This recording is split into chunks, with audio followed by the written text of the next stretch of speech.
Então, dando início à abertura das Olimpíadas, meio retardatário, não pegando nem bronze, porque hoje já é segunda-feira e nós estamos no terceiro dia das Olimpíadas.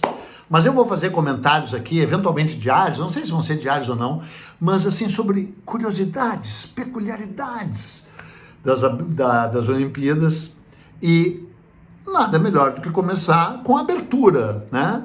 A cerimônia de abertura. Eu não vou falar, porque todo mundo já falou, eu não vou dizer que foi uma maravilha aquela abertura de Paris, porque ofendeu e pisoteou na extrema-direita, né? E ainda foi meio pagã, assim, né? E ainda recriou a verdadeira Santa Ceia, né? E provocou bastante, foi instigante. Eu vou até, inclusive, deixar de lado, né, o lado brega, porque teve um lado brega, né, especialmente no início, né, aquele filmezinho inicial ali do Zidane, nossa, foi ruim, né, mesmo sendo o Zidane aquela figura, ele próprio, né, já uma figura que revela o multiculturalismo da França, né, já que é argelino, e quem sabe a ligação entre a França e a Argélia, né, é o Albert Camus, né. Cara, a ligação entre a França e a Argélia é horrorosa, a guerra colonial que a França fez na Argélia durante a independência da Argélia. Em 1961, ontem, né, tem um filme do Júlio Pontecorvo, A Batalha de Argel. Se você não viu, vá lá ver A Batalha de Argel, né? Ou leia A Peste, do Camus, né? E você vai ver que loucura que é essa ligação horrorosa da França colonial com a Argélia. E sendo o Zidane argelino, o que pode ser também mais revelador dessa França multicultural que ainda se debate com essa extrema-direita, que ainda não foi exterminada, mas será exterminada como um inseto que ela é, né? Mas isso todo mundo já falou, eu não vou falar, não precisa falar. O que eu queria falar é sobre a incrível história das cerimônias de abertura. Eu também não vou falar das cerimônias de abertura na Grécia Antiga, que talvez num outro momento, num outro episódio, eu fale todo mundo peladão, né? Que maravilha! Imagina aquele desfile de homens apolíneos, né? Ou dionisíacos, pelados, hein? Como vieram ao mundo, alguns deles só com uma coroa, mas isso depois de ganhar uma coroa de oliveiras, assim, né? Ah, que espetáculo há de ter sido aquilo.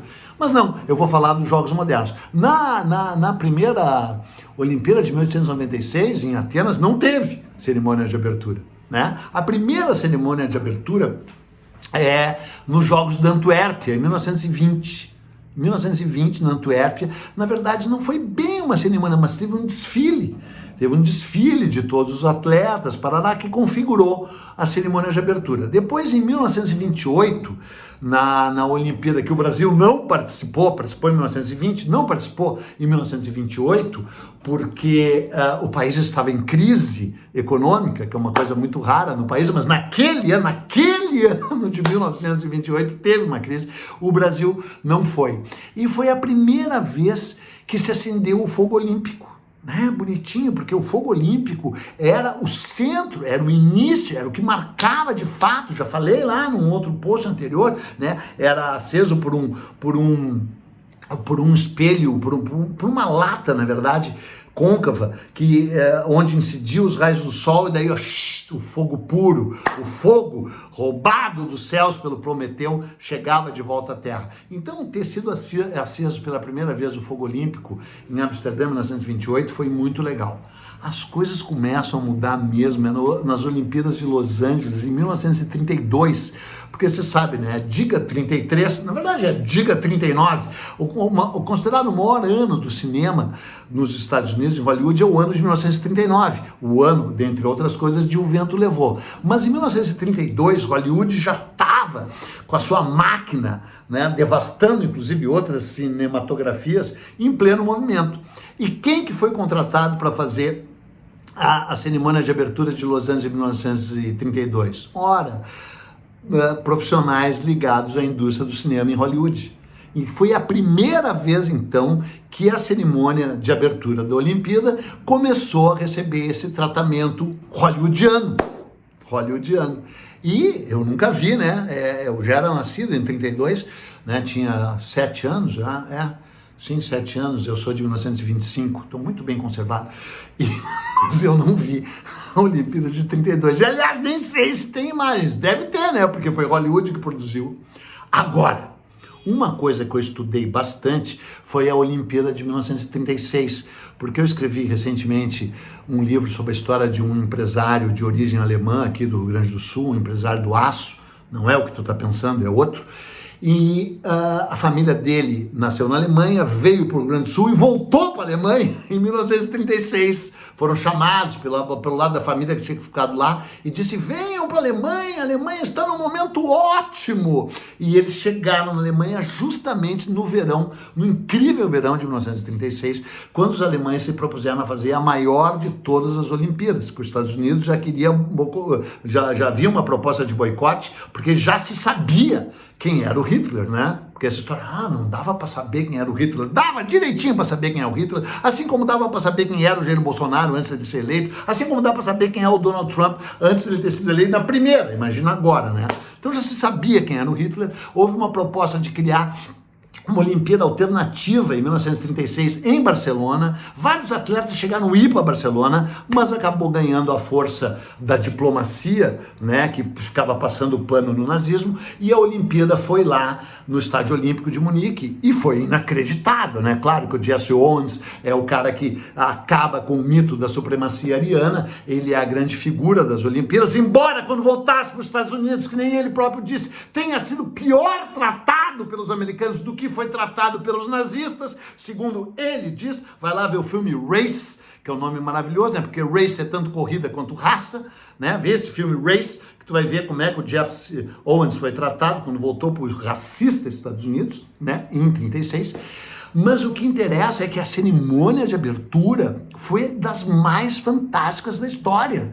Claro que ela é passível de críticas e deve, em algum sentido, ser criticada, mas ela estabeleceu um padrão que demorou muito tempo para ser suplantado, se é que foi. E foi ali que foi inventada a história do revezamento de tocha e do acendimento da pira olímpica. O fogo olímpico foi acendido antes, mas a pira olímpica no Estádio Olímpico só foi acendida pela primeira vez no Estádio Olímpico de Berlim com esse revezamento de tocha. Cara, aquela Olimpíada, eu estudei bastante aquela Olimpíada. Aquela Olimpíada é muito incrível. Bom, mas daí teve outra Olimpíada na Alemanha, né? Em 1972, que aconteceu aquela tragédia com os atletas israelenses, e que foi a primeira Olimpíada a ter um mascote. Ora, que bonitinho o mascote, que era um Dachshund. Dachshund. O que é Dachshund? É o cão salsicha. Era o Aldi. Se tu é velho que nem eu, tu lembra do Aldi. Primeiro mascote, que era um cão salsicha, porque era em Munique. E Munique é na Baviera, cara. Não é lá naquela Prússia, lá onde é Berlim. É numa Alemanha do Sul muito mais liberal, muito mais arejada. E aquela Olimpíada foi programada para ser uma festa e para apagar o lado nazista da Olimpíada de 36, e o tiro meio que saiu pela culatra, né? Porque houve um atentado lá palestino com uma pitada de nazismo, né? Porque tu sabe que as coisas são sinuosas, assim, vide hoje a faixa de Gaza, né? Onde está acontecendo um certo nazismo, né? É bom ficar claro, né? Bom, mas antes dessa Olimpíada de 72, teve a Olimpíada de 64, em Tóquio, que foi a primeira Olimpíada transmitida ao vivo, em tempo real, pela televisão. Então a televisão vem e se impõe, porque a Olimpíada de 32 que eu falei era uma visão do cinema, espetaculosa do cinema. E a visão que Tóquio começa a lançar, né, porque embora tenha sido no Japão, os americanos já meio que controlaram aquela transmissão, porque eles que tinham toda a técnica da transmissão ao vivo, não sei se por satélite, provavelmente não passou para o Brasil, né? Foi proibido, não sei, mas 64, né? Foi logo depois do golpe no Brasil, né? Eu também não vi essa Olimpíada. E, como eu já falei, a minha primeira Olimpíada que eu acompanhei foi a do México, em 1968, né? E aí a televisão vem e começa a se impor sobre a estrutura do espetáculo de abertura, né? E eu falei do Aldi, né, que é o Cão Salsicha, de 1972 de Munique, mas ele não chega aos pés do Ursinho Misha. O Ursinho Misha, daquela fabulosa, incrível Olimpíada de Moscou em 1980, né? E eu até me lembro do Cacete Planeta revelar, o Misha é bicha. No tempo que podia fazer piadas politicamente corretas. E quando o Misha chorou, né? Todo mundo, fosse ou não bicha, chorou junto, né? Aqueles painéis.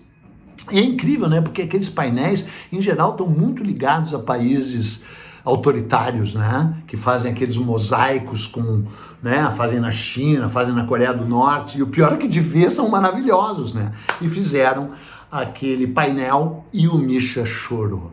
E é bom saber que ele chorou também, porque houve o boicote dos Estados Unidos e de países subservientes a ele, à Olimpíada de Moscou, né?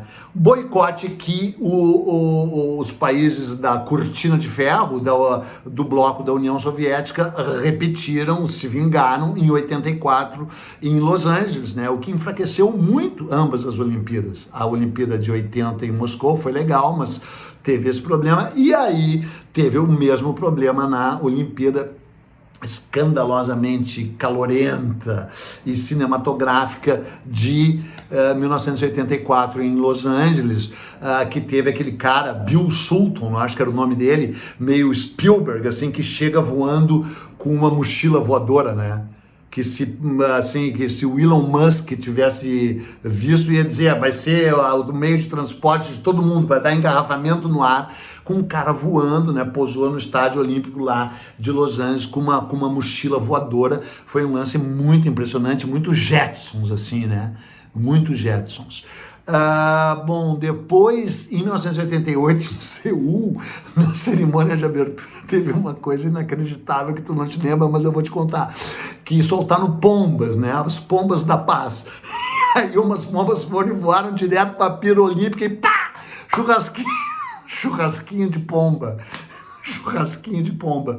E aí, não tem mais pomba nas Olimpíadas, né? Até porque, né, cara, nenhum animal foi maltratado nessa cerimônia de abertura, né? Cara, churrasquinho de pomba em Seul, né? Tu sabe que tá tendo até uma série no Fantástico sobre a comida da Coreia. Não sei se eles comem pombo, acho que comeram pombo ali, né? Comeram mosca com certeza nessa cerimônia de abertura que ficou marcada por isso aí. Agora, a cerimônia de abertura da incrível Olimpíada de Barcelona em 92, né, uma que eu acompanhei assim realmente bem de perto e que, como eu já falei aqui, mudou toda a história de Barcelona, né, uma coisa muito maluca, melhorou muito a cidade. A flecha, a pira foi acesa por um arqueiro que largou a seta lá, né, e acendeu a pira olímpica. Só que a seta continuou e saiu do estádio, quase pegou numas pessoas que vinham passando ali, que quase pagaram a pomba, quase pagaram o pato, né? Porque aí essa ideia também. E aliás, hoje, né, teve um incrível torneio de arco e flecha, né? A Coreia do Sul, aliás, a Coreia do Sul ganhou da França. A Coreia do Sul, das 92 medalhas já disputadas em arco e flecha, ganhou, sei lá, 38. A Coreia do Sul é incrível em arco e flecha, né? Lembrando que tem essas coisas do arqueiro zen, né? O fato, assim, de tu focar a tua mente, disparar a flecha, é um ato muito zen, né? Mas é claro que os índios brasileiros, os indígenas brasileiros, se participassem, ganhariam. Aliás, eu vou fazer um episódio sobre como seriam os indígenas do Novo Mundo se eles participassem nas Olimpíadas. Aguarde esse post, que esse vai ser sensacional. Ninguém seria capaz de fazer esse post e ter essa ideia, senão eu, Eduardo Bueno. Como seriam os indígenas se eles estivessem no fulgor da sua cultura, da sua vida e participassem das Olimpíadas? Não ia ter para branco, talvez tivesse um pouquinho para negro. Não é só assim, né? Mas tal. Bom, daí que outra Olimpíada que teve? Bom, teve a Londres, né? Lembra quando a Rainha Elizabeth saltou de paraquedas junto com 007? Foi inacreditável aquilo, né? Em Londres, né? E aí depois teve, claro, a do Brasil, né, em 2016, né, o Fernando Meirelles, né? Mandou ver com o Santos Dumont, o padrasto da aviação.